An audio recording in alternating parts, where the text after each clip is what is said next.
ورحمۃ اللہ وبرکاتہ۔ تو آج ہم یہاں پہ سب لوگ اکٹھے ہوئے ہیں الحمدللہ، اور ہمارا آج کا ٹاپک ہے ذوالحجہ کی اہمیت۔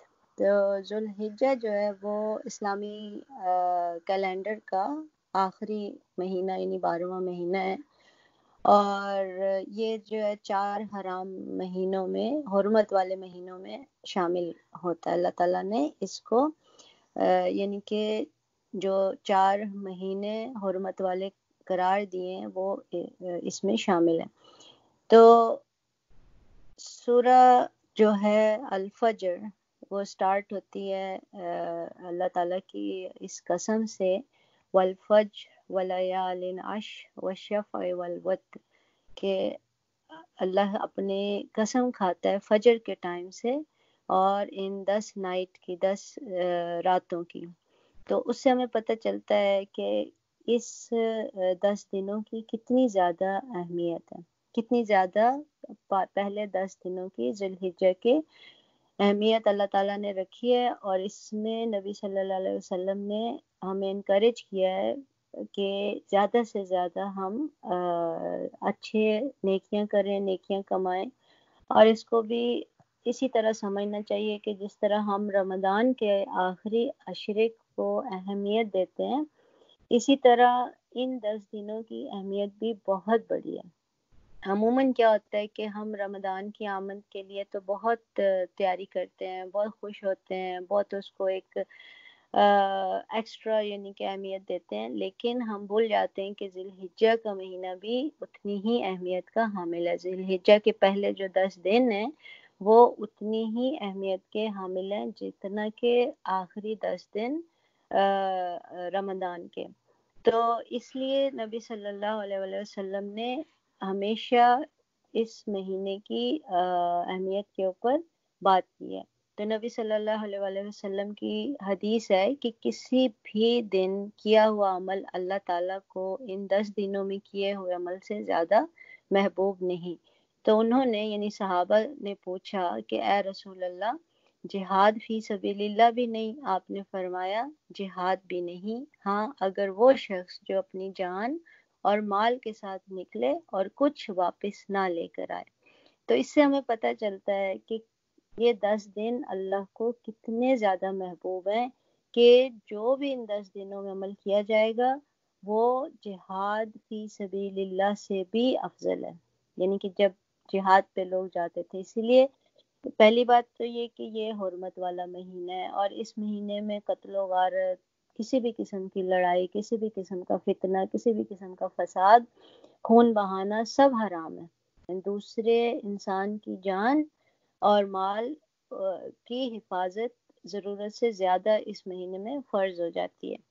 تو جو بھی شخص ان 10 دنوں میں اپنی یعنی کہ جان لگا کر عبادت کرے، وہ اللہ کو اس کا کیا ہوا عمل جو ہے، نیک عمل جو ہے، وہ بہت زیادہ محبوب ہے۔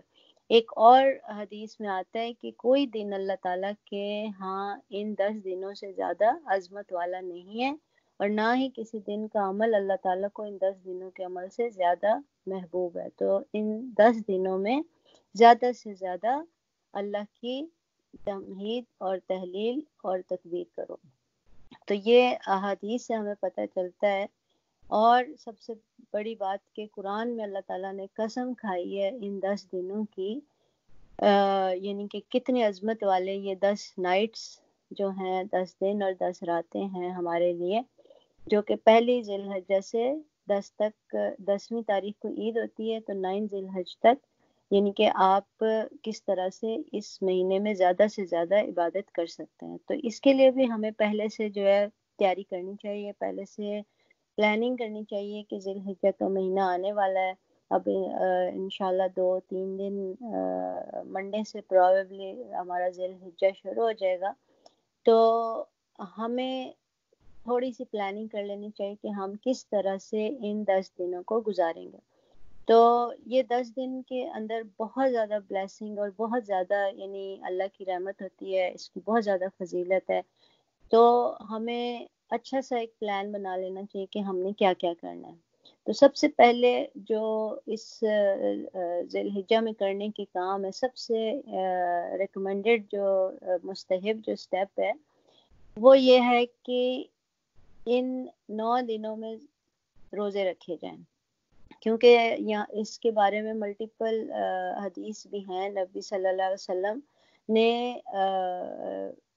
مطلب ریکمینڈ کیا تھا کہ 9 دن جو ہیں ذی الحج کے، اس میں رمضان کی طرح روزے رکھنے چاہیے۔ فرسٹ 9 days جو ہیں اس میں آپ روزہ رکھیں، اسپیشلی عرفہ کا روزہ، ٹھیک ہے۔ ہم لوگوں کے ہاں عموماً جو ہے ایک عام تاثر یہ ہے کہ بس صرف عرفہ کا روزہ رکھ لیا جائے، اور اس کے علاوہ ہم ان 10 دنوں کی کوئی اہمیت پہ زور نہیں ڈالتے، اور پھر زیادہ سے زیادہ یہ ہوتا ہے کہ ہم یہ سوچتے ہیں کہ یہ تو حج کا مہینہ ہے، تو صرف حج کے جو جانے والے ہیں وہ اپنی تیاری کرتے ہیں، اور جو لوگ حج پہ نہیں جاتے ہیں وہ بس عید کا انتظار کرتے ہیں کہ یا زیادہ سے زیادہ ہم 9 ذی الحج کا روزہ رکھ لیتے ہیں۔ لیکن اصولی طور پہ ہمیں کیا کرنا چاہیے کہ جب یہ مہینہ سٹارٹ ہوتا ہے تو ہمیں کوشش کرنی چاہیے کہ ان 10 دنوں میں زیادہ سے زیادہ عبادت کریں، بالکل اسی طرح جس طرح ہم رمضان کی روزوں میں عبادت کرتے ہیں۔ اور کوشش کرنی چاہیے کہ پہلے 9 دن جو ہیں اگر ہو سکے تو پورے 9 دن ہم اپنے روزے رکھیں۔ بہت سارے لوگ جو ہیں پورے 9 دن روزہ رکھتے ہیں، لیکن اگر آپ 9 دن روزہ نہیں رکھ سکتے کسی بھی وجہ سے، کیونکہ یہ نفلی روزے ہیں، آف کورس فرضی نہیں ہے، تو آپ لوگ کوشش کریں کہ ایک دن چھوڑ کے ایک دن روزہ رکھ لیں، یا منڈے اور تھرسڈے کا روزہ رکھ لیں، یا ایٹ لیسٹ 3 روزے رکھ لیں۔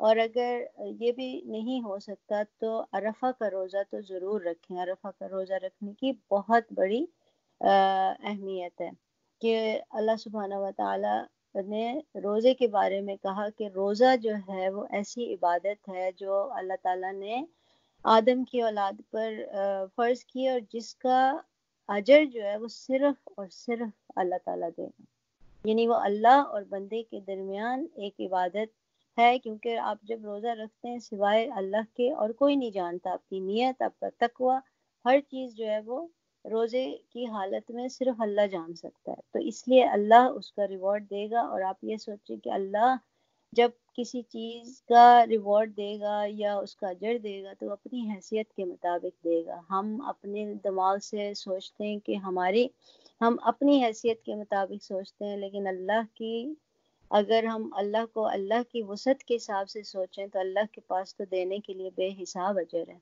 تو آپ یہ سوچ کے روزہ رکھیں کہ آپ اللہ کے لیے خالص نیت کر کے خالص اللہ کے لیے روزہ رکھیں۔ اور پھر ظاہر ہے 10 ذی الحجہ جو ہے وہ عید کا دن ہوتا ہے، اور یہ کیونکہ جس کو ہم عید الاضحیٰ کہتے ہیں، یہ 3 دن کے لیے ایام تشریق ہوتے ہیں، 11، 12 اور 13، تو ان دنوں میں ہم روزے نہیں رکھ سکتے، تو اس لیے پہلی سے لے کے 9 ذی الحج تک روزہ رکھنے کا بہت بڑا اجر ہے۔ تو اور دوسرا کیا کرنا ہے کہ جب آپ عرفہ کا روزہ رکھتے ہیں تو عرفہ کے روزے کے بارے میں آتا ہے کہ یہ ایسا دن ہے کہ نبی صلی اللہ علیہ وسلم نے فرمایا کہ جو بھی عرفہ کے دن روزہ رکھے گا تو اس کا پچھلے سال کا اور اگلے سال کے 2 سالوں کے گناہ جو ہے اللہ تعالیٰ معاف کر دیتے ہیں، ٹھیک ہے۔ تو ہمیں کوشش کرنی چاہیے کہ ہم 9 ذی الحج کا روزہ ضرور رکھیں، اور جتنا بھی کوشش ہو سکتی ہے کہ اس کو ہم ضائع نہ کریں، اور کبھی بھی یہ نہیں سوچنا چاہیے کہ چلو فرض روزہ نہیں ہے تو ہم بعد میں رکھ لیں گے یا نہیں رکھ لیں گے، کوئی فرق نہیں پڑتا، ایسا نہیں کرنا چاہیے۔ اور یہ ہمیشہ سوچنا چاہیے کہ 10 دن جو ہیں یہ بہت بڑی اہمیت کے حامل ہیں، ان 10 دنوں کو کوشش کر کے زیادہ سے زیادہ نیکیاں کمانے کی کوشش کرنی چاہیے۔ یہ ایسے ہی ہے کہ جیسے آپ دیکھیں کہ کسی جگہ کوئی کاروبار ہو رہا ہو، اور جب آپ کو پتہ چلے کہ اس میں بہت منافع ہونے والا ہے تو ہر بندہ جو ہے وہاں پہ اپنا مال لگانے کی کوشش کرے گا کہ اس سے مجھے بہت بڑا منافع ملے گا، یا فار ایگزامپل سے آسان مثال ہے کہ سیل لگی ہوتی ہے تو ہر بندہ وہاں پہ زور و شور سے اپنی تیاری کر کے پلان کر کے جا رہا ہوتا ہے کہ اس جگہ سے ہے میں ضرور جاؤں اور میں ضرور کچھ نہ کچھ لے کے آؤں. تو آپ سوچیں کہ جب اللہ تعالیٰ نے ہمیں مواقع دیے، نیکیاں کمانے کے مواقع دیے، تو ہمیں کوشش کرنی چاہیے کہ ان موقعوں سے ہم فائدہ اٹھائیں. اور وہ فائدہ کیا ہے کہ جب ہم نیکیاں کریں گے، ہمیں نیکیوں کے فائدے ہم ضائع نہیں کریں گے تو ہمیں آخرت میں جنت ملے گی. تو ایک مومن کا مقصد کیا ہوتا ہے کہ اس کو جنت چاہیے، ٹھیک ہے. اور جنت کا سودا جو ہے وہ کوئی ایسے نہیں ہے کہ ہم گھر بیٹھے آرام سے کچھ کیے بغیر ہم جنت حاصل کر لیں. تو یہ جنت کا بھی ایک سودا ہے. اللہ تعالیٰ نے ہمیں یعنی کہ کہا ہے کہ اگر جنت چاہیے تو اس کے لیے ہاتھ پاؤں مارو، ٹھیک ہے. ہم جب کوئی چیز خریدنے بازار میں جاتے ہیں تو ہم اس کو اچھی طرح جو ہے چیک کر کے خریدتے ہیں. تو آپ سوچو کہ جتنی اچھی چیز آپ کو چاہیے ہوتی ہے اتنی اچھی آپ کو اس کی قیمت بھی دینی پڑتی ہے. تو آپ سوچیں کہ جنت کوئی معمولی چیز تو نہیں ہے. تو جب جنت آپ کو چاہیے تو اس کے لیے آپ کو پھر تھوڑی ایکسٹرا ایفرٹ کرنی پڑے گی نا. پھر اللہ تعالیٰ کو بھی اس کے لیے اتنی ہی محنت اور اتنی ہی اس کی کوشش چاہیے جتنی کسی اچھی چیز کو حاصل کرنے کے لیے چاہیے ہوتی ہے. تو اس لیے اب ہمارے پاس ایک گولڈن چانس ہے کہ ہم ان 10 دنوں کے اندر ہم کتنی زیادہ سے زیادہ نیکیاں کر کے اپنے آپ کو اس کے قابل بنا سکتے ہیں. تو پہلا کام ہم نے کیا کرنا ہے، روزہ رکھنا ہے. عرفہ کا روزہ رکھنا ہے، ضرور رکھنا ہے. اور اگر کر سکتے ہیں تو پورے 9 دن کے روزے رکھے جائیں، ٹھیک ہے. اور پھر دوسرا کام ہم نے کیا کرنا ہے کہ نماز کے اوپر خاص توجہ دینی ہے. کہ کوشش کریں کہ جب نماز کا ٹائم آئے تو اول وقت میں نماز پڑھیں، اس کو خشوع کے ساتھ نماز پڑھیں، سوچ کے فوکس کر کے نماز پڑھیں. اور بعض اوقات ہوتا یہ ہے کہ ہم جلدی میں ہوتے ہیں، ہم صرف فرض نماز ادا کر لیتے ہیں، سنت چھوڑ دیتے ہیں، اسپیشلی ظہر کی. تو کوشش کرنی چاہیے کہ بچوں کو بھی اور خود کو بھی ایکسٹرا سنت کی عادت ڈالیں اور خاص طور پہ ان دنوں میں پوری نماز ادا کریں. اور ایکسٹرا نمازیں یعنی اشراق کی نماز ہو گئی، تہجد کی نماز ہو گئی، نوافل جو ہیں وہ آپ اس طرح سے ادا کریں. اور اگر عادت نہیں بھی ہے تو صرف ان 10 دنوں کے لیے آپ عادت بنائیں اپنی کہ آپ تہجد ایٹ لیسٹ تہجد کے لیے اٹھیں گے، نہیں تو ایٹ لیسٹ اشراق جو ہے آپ مس نہیں کریں گے. اشراق کی نماز فجر کے آدھا گھنٹہ کے بعد یعنی سورج نکلنے کے بعد جو نماز پڑھتے ہیں.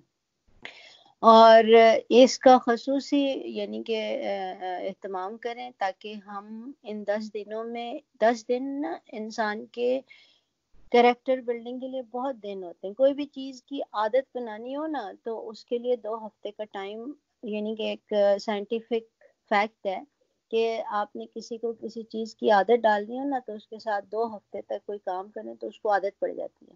تو آپ سوچیں کہ اگر ہم ان 10 دنوں میں اپنی کوئی عادت کوئی بھی کام شروع کریں گے تو وہ ہماری عادت بن جائے گی، ہماری زندگی کا حصہ بن جائے گی، ٹھیک ہے.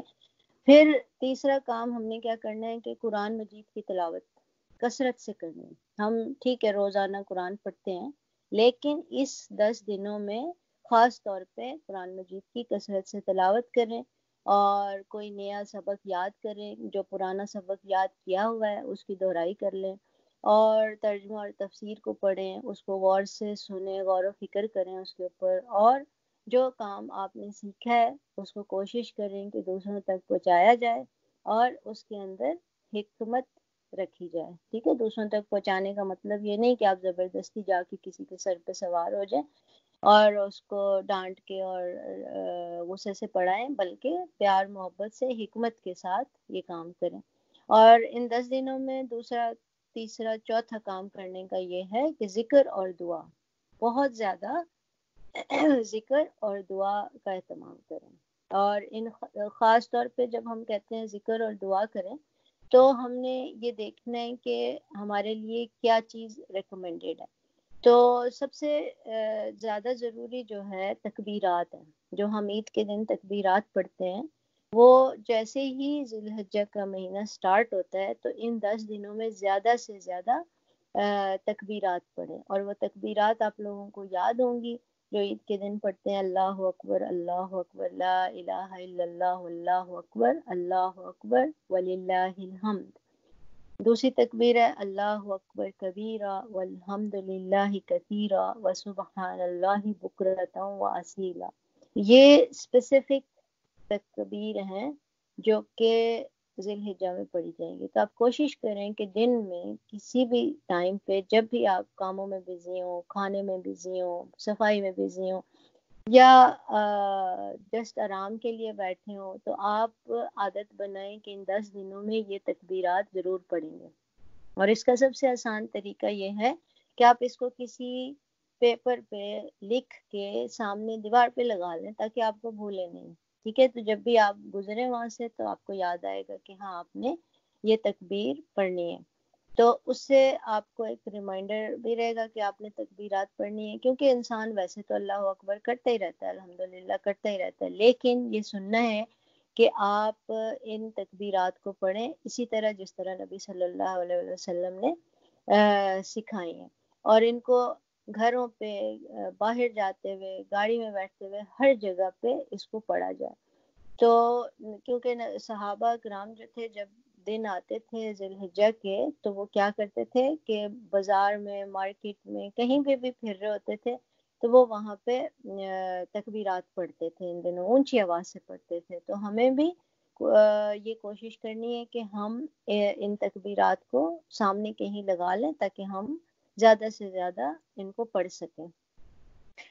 پھر جو ہے کرنے کا کام کہ صبح اور شام کی دعاؤں کا اہتمام بھی کریں، تاکہ جو صبح اور شام کی دعائیں عمومی طور پر ہم لوگ اس کو چھوڑ دیتے ہیں سستی میں، تو وہ ضرور اس کو جو ہے دوبارہ سے پڑھنا شروع کریں ان 10 دنوں میں خاص طور پہ۔ پھر خصوصاً جو عرفہ کا دن ہے اس دن مانگی ہوئی دعائیں ضرور اللہ تعالیٰ قبول کرتا ہے، تو اس لیے عرفہ کے دن جو ہے وہ خصوصی دعائیں مانگیں۔ اور ان سارے دنوں میں آپ کے پاس 10 دن ہے، اگر آپ چاہیں تو نئی دعائیں بھی جو ہیں وہ یاد کر سکتے ہیں، جیسے صبح اور شام کی دعائیں موسٹلی تھوڑی سی یاد ہوتی ہیں، ہمیں بہت زیادہ یاد نہیں ہوتی، تو اس لیے اگر ہم چاہیں تو اب ان 10 دنوں میں وہ صبح اور شام کی دعائیں بھی ہم یاد کر سکتے ہیں۔ اس کے بعد کرنے کا کام ہے کہ صدقہ اور خیرات کریں۔ جب آپ ان دنوں میں کیا گیا ہر کام جو ہے وہ اللہ کو زیادہ محبوب ہے، تو صدقہ اور خیرات جب ان دنوں میں کریں گے تو اس کا اجر اس سے زیادہ ملے گا عام دنوں کے مقابلے میں۔ تو ان 10 دنوں میں آپ کوشش کریں کہ صدقہ اور خیرات کا کام کریں، یعنی کہ اگر زکوٰۃ رمضان میں نہیں دی تو آپ ان دنوں میں دے سکتے ہیں۔ اس کے علاوہ کوئی بھی کام کیا ہوتا ہے کہ جب انسان اپنے آپ کو دیکھے کہ وہ کسی بھی معاملے میں کمزور پڑ رہا ہے، ٹھیک ہے، یعنی اس کے کاموں میں اتنی چستی نہیں آ رہی ہے، وہ ایکٹیو نہیں ہے، وہ اپنے آپ کو سست محسوس کر رہا ہے، یا ایمان انسان کا اوپر نیچے ہوتا رہتا ہے، کبھی ہوتا ہے کہ اس کا دل نہیں لگ رہا ہوتا ان چیزوں میں، تو اس کا طریقہ یہ ہے کہ آپ اپنی کوئی پسندیدہ ترین چیز اللہ کی راہ میں دیں۔ جب آپ اپنی پسندیدہ چیز اللہ کی راہ میں دیں گے تو آپ کا دل جو ہے وہ جو ہے دنیا سے دور ہوگا کہ اللہ کی طرف جائے گا، کیونکہ جب ہم کہہ دیتے ہیں کہ ہم نے اللہ سے جنت کا سودا کیا تو پھر ان چیزوں کی ہماری نظر میں پھر کوئی اہمیت نہیں ہونی چاہیے۔ پھر یہ کہ اپنے رشتہ دار، والدین، ان سب کے اوپر ان کو بھی صدقہ خیرات میں یاد رکھنا۔ پھر کام کرنا ہے خدمت خلق، یعنی خدمت خلق ہر طرح سے ہو سکتی کہ آپ رشتہ داروں کے ساتھ اچھا سلوک کریں، پڑوسیوں کی خبر رکھیں، ضرورت مندوں کی مدد کریں، دین کی تعلیم میں حصہ لیں، اور جو بھی بھلائی کے کام ہیں ان میں جا کے لوگوں کا جہاں بھی جس کو بھی ضرورت ہو مدد کی وہاں پہ اس کی مدد کریں۔ جب آپ ان 10 دنوں میں جو بھی نیکی کا کام کریں گے اس کا جو اجر ہے وہ آپ کو عام دنوں سے زیادہ ملے گا۔ پھر جو ہے نیکی کا کوئی بھی موقع ضائع نہیں کرنا، کیونکہ جب نیکی کا کوئی موقع ملتا ہے، کوئی بھی اچھے کام کرنے کا موقع ملتا ہے، آپ کو خیال آتا ہے کہ یہ اچھا کام ہے میں اس کو کر لوں، تو اس کو ڈیلے نہیں کریں، اس کو فوراً جیسے ہی آپ کا خیال آئے آپ نے اللہ کے لیے کرنا ہے آپ اس کو کر دیں، بجائے یہ کہ آپ اس کو کل پہ ڈالیں جو کہ کبھی نہیں آتی. تو اس لیے جو بھی نیکی کا موقع آئے اس کو ضائع نہیں کرنا چاہیے. پھر بے مقصد کام اور فضول باتوں سے پرہیز کرنا ہے. ٹھیک ہے, یہ بہت امپورٹنٹ ہے ہمارے لیے کہ جب ہم اچھے کام کے بارے میں سوچتے ہیں اور ہم نے اپنے لائف کو اچھا بنانا ہے, تو پھر ہم جو بے مقصد کام ہے, جو فضول کام ہے, جو بیکار باتیں ہیں, جو ادھر ادھر کی یعنی کہ باتیں جن کا کوئی فائدہ نہیں ہوتا, خاص طور پہ غیبت کرنا, کسی کی برائی کرنا, کسی کی باتوں میں یعنی کہ آپ غلط باتوں میں حصہ بنے, تو وہ آپ نے نہیں کرنا ہے. اور اس کا بہترین طریقہ یہ ہوتا ہے کہ اپنے آپ کو اچھے کاموں میں جب بندہ لگا کے رکھتا ہے تو پھر وہ ان فضول باتوں سے, بے مقصد کاموں سے بچا رہتا ہے. ٹھیک ہے, اور اس کے بعد جو تکبیرات ہم نے پڑھنی ہے وہ 13 ذی الحجہ تک پڑھنی ہے. ٹھیک ہے, اور جب ذی الحجہ آ جاتا ہے, 10ویں دن آ جاتی ہے, تو اس دن پھر قربانی کرنی کا دن آتا ہے. اور قربانی جو ہے وہ آپ کسی بھی جانور کی قربانی جب آپ کرتے ہیں تو آپ کو 10, 11, 12 ذی الحج تک آپ جانور کی قربانی کر سکتے ہیں. اور قربانی کا مقصد کیا ہوتا ہے کہ اللہ کی راہ میں آپ ابراہیم علیہ السلام کی سنت کو زندہ کر رہے ہیں, کہ ابراہیم علیہ السلام کو اللہ تعالیٰ نے حکم دیا کہ اپنے بیٹے کو قربان کر دو, تو ابراہیم علیہ السلام نے بالکل آگے سے کوئی ہیلا بہانہ نہیں تراشا. انہوں نے کہا کہ ٹھیک ہے. انہوں نے جب اپنے بیٹے اسماعیل علیہ السلام سے بات کی تو وہ بیٹا بھی اتنا فرما بردار بیٹا تھا کہ اس نے فوراً کہا کہ اگر اللہ کا حکم ہے تو میں حاضر ہوں. تو اس ابراہیم علیہ السلام کی اس قربانی کی نشانی کے طور پہ سارے دنیا کے مسلمانوں کو آخری دن تک حکم دیا گیا کہ قربانی کریں, اللہ کی راہ میں قربانی کریں. تو اللہ کی راہ میں قربانی کرنا بیسیکلی ایک آپ کا نیت کا اور آپ کی یعنی کہ اس کا امتحان ہے بیسیکلی, کہ آپ اللہ کی راہ میں قربانی دے سکتے ہیں یا نہیں دے سکتے. کیونکہ قرآن میں یہ آیت آتی ہے کہ اللہ تعالیٰ کو نہ تم ان کا جو مویشی ذبح کرتے ہیں ان کا نہ گوشت جاتا ہے نہ ان کا خون جاتا ہے. یہ صرف تقویٰ ہے جو کہ آپ کا اللہ کے پاس جاتا ہے, کہ آپ کتنا, آپ کو اللہ سے محبت ہے, کتنا آپ اللہ کے لیے کر سکتے ہیں. تو قربانی کرنے کا مقصد یہی ہوتا ہے کہ آپ بہترین جانور ڈھونڈیں اور اس کو قربان کریں. جب ہم باقی دنیا کے کاموں کے لیے اچھی چیز چاہتے ہیں تو پھر قربانی کا جانور ڈھونڈنے کے لیے بھی ہمیں پس و پیش سے کام نہیں لینا چاہیے. جتنی ہماری کیپیسٹی ہوتی ہے, جتنا ہم افورڈ کر سکتے ہیں, اس کے مطابق بہترین جانور خرید کے اللہ کی راہ میں خرچ کرنا چاہیے, کیونکہ یہ ہم اللہ کے لیے کر رہے ہیں, لوگوں کے لیے نہیں کر رہے. تو اس لیے جب ہم اچھے کام کرنے کے لیے پیسہ خرچ کرتے ہیں تو ہمیں اپنے ہاتھ کو روکنا نہیں چاہیے, کیونکہ جب ہمیں دنیا کا فائدہ چاہیے ہوتا ہے تو ہمیں بہترین چیز چاہیے ہوتی ہے کہ اس کے اندر کوئی نقص نہ ہو.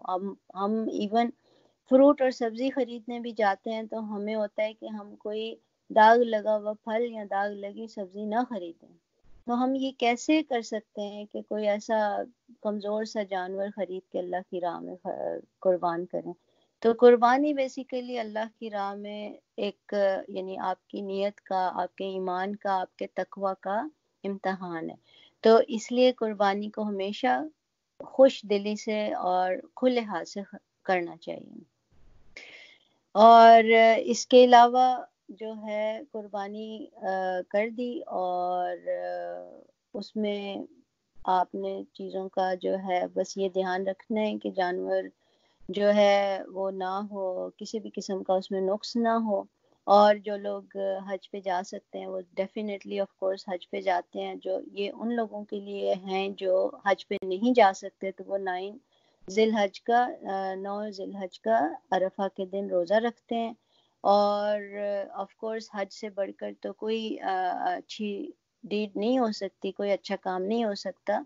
تو جو لوگ حج پہ جا سکتے ہیں ظاہر ہے وہ تو حج پہ جائیں گے اس سال, کیونکہ مشکل ہے سب کے لیے حج پہ جانا. تو اس سال ہمیں اور زیادہ کوشش کرنی چاہیے کہ ہم ان 10 دنوں کو بہترین طریقے سے گزاریں اور زیادہ سے زیادہ اللہ تعالیٰ کو یاد رکھیں اور زیادہ سے زیادہ اللہ کی عبادت کریں.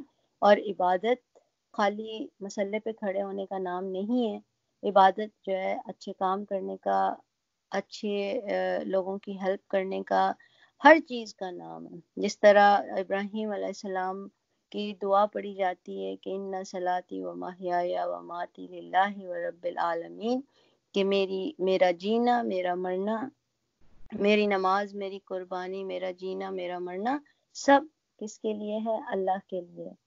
تو اس مہینے میں کوشش کریں کہ زیادہ سے زیادہ تکبیرات کریں، زیادہ سے زیادہ دعائیں مانگیں، زیادہ سے زیادہ اچھے کام کریں، کہ انسان کو محسوس ہو کہ ہاں واقعی میں اس کی زندگی جو ہے وہ چینج ہو جی ہے، اس کی زندگی جو ہے وہ بدل رہی ہے. اس کو اندرونی طور پہ اس کو سکون اور اس کو اطمینان ہونا چاہیے کہ وہ جو بھی کام کر رہا ہے وہ اپنی آخرت کو بہتر بنانے کے لیے کر رہا ہے. تو اس سے بہتر اور کوئی چیز نہیں ہو سکتی کہ انسان اپنے آپ کو بالکل اللہ کے لیے خالص کر دے. کیونکہ سورہ بقرہ میں یہ آیت ہے کہ او مومنین، کہ مومنو اسلام میں پورے کے پورے داخل ہو جاؤ اور شیطان کے قدموں کی پیروی نہیں کرو، کیونکہ وہ تمہارا کھلا دشمن ہے. تو جب یہ کہا جاتا ہے تو پورے کے پورے داخل ہو جاؤ اسلام میں، تو اس کا مطلب ہے کہ جو بھی چیز چاہے ہمیں پسند ہو یا ہمارے لیے مشکل ہو یا ہم نہیں بھی کرنا چاہتے لیکن اللہ کی خوشی کے لیے ہم نے کرنی ہے، تو اپنے آپ کو جو ہے زور لگا کے، اپنی جان لگا کے اس چیز کو کرنا چاہیے. تو اس سے ہمیں پتہ چلتا ہے کہ کس طریقے سے اللہ تعالیٰ نے ہمیں تھوڑی تھوڑی ہر یعنی کہ موقع دیے نیک کام کرنے کے لیے. تو ہمیں کوشش کرنی چاہیے کہ ہم ان مواقع کو ضائع نہ کریں اور اپنی لائف کو بہترین لائف بنائیں، کیونکہ یہ چھوٹی سی لائف ہے اور ہمیں خود اندازہ ہوتا ہے کہ ٹائم کتنی تیزی سے گزرتا ہے. تو یہ جو ٹائم ہم گزار رہے ہیں یہ کوئی اصلی لائف نہیں ہے، اصلی زندگی نہیں ہے. جو بھی ہم کرتے ہیں وہ ہمیں یہ سوچ کے کرنا چاہیے کہ ہماری اس میں آخرت میں کوئی فائدہ ہو رہا ہے یا نہیں ہو رہا. تو اس چھوٹی سی لائف کے لیے ہمیں اپنی آخرت کو قربان نہیں کرنا چاہیے. تو اس کو اس لیے ایسی زندگی گزاریں کہ بعد میں ہم اللہ کے آگے سرخرو ہو کر کھڑے ہو سکیں.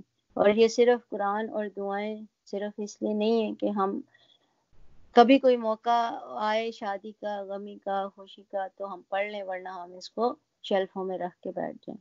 تو یہ آج کی ہماری تھی کہ ہم نے اس ذی الحجہ کے موقع پر کیا کیا کام کرنے ہیں. دوبارہ سے بتا دیتی ہوں کہ نماز کا اہتمام کریں، روزہ رکھیں، قرآن مجید کی کثرت سے تلاوت کریں، ذکر اور دعا کریں، صدقہ اور خیرات کریں، خدمت خلق کا کام کریں. پھر قربانی آئے تو قربانی کا اہتمام کریں، عید کے دن عید کی سنتوں کا اہتمام کریں اور اخلاص نیت سے قربانی کریں. اور پھر نیکی کا کوئی موقع ضائع نہیں کریں. تو اس کے بعد دوبارہ اس حدیث کو ریپیٹ کرتے ہیں کہ کسی بھی دن کیا ہوا عمل اللہ تعالیٰ کو ان 10 دنوں میں کیے ہوئے عمل سے زیادہ محبوب نہیں ہے. تو اللہ تعالیٰ ہمیں موقع دے، اللہ تعالیٰ ہمیں توفیق دے کہ ہم ان 10 دنوں میں، اپنے 10 دنوں میں اور ان راتوں میں زیادہ سے زیادہ نیکیاں کما سکیں، زیادہ سے زیادہ اپنے آپ کو اپنا فائدہ اٹھا سکیں، اور اللہ تعالیٰ ہماری آخرت کو ہمارے لیے یعنی کہ کامیاب کریں انشاءاللہ. آمین. تو یہاں ہم ختم کرتے ہیں. سبحانک اللہم و بحمدک، اشہد ان لا الہ الا انت، نستغفرک و نتوب الیک.